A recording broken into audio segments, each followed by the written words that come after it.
3 years ago, former President Donald Trump faced fierce criticism from some Republicans following what happened on January 6th, the Capitol attack. These days, many of those same Republican legislators now supporting the former president's bid for the White House in 2024. CBS News politics reporter Hunter Woodall joins us now here at the table. Hunter, thanks for being here. You wrote a recent piece for CBS News, did a lot of reporting on Capitol Hill about how this tide has turned in terms of how Republicans in Congress perceive Trump, talk about Trump, and endorse Trump. What's the most important thing you found?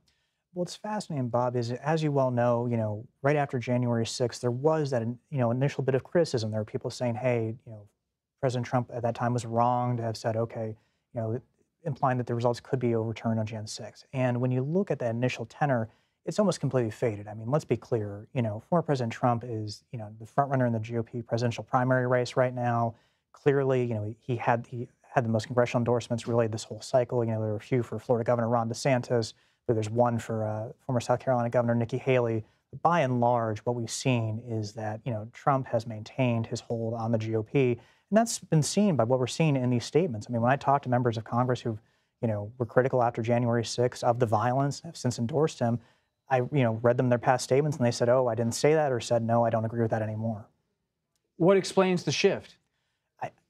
Simply, it's, Trump still has that influence. I mean, it was fascinating. I talked to Texas Congressman Ronnie Jackson, who, longtime Trump supporter, obviously was a former White House physician under Trump.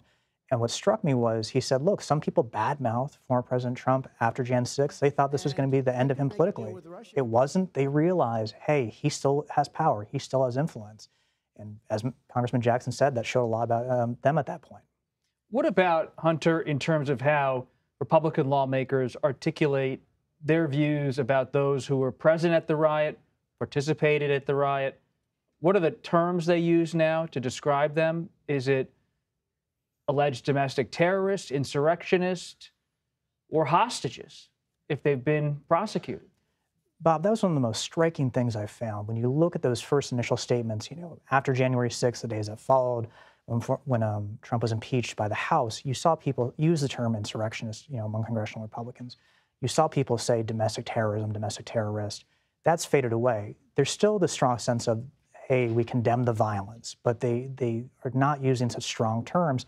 And that obviously, goes with, as we're seeing, former President Trump maintaining that power, maintaining that hold amongst congressional Republicans. Hunter Woodall, we appreciate your reporting. Thank you very much.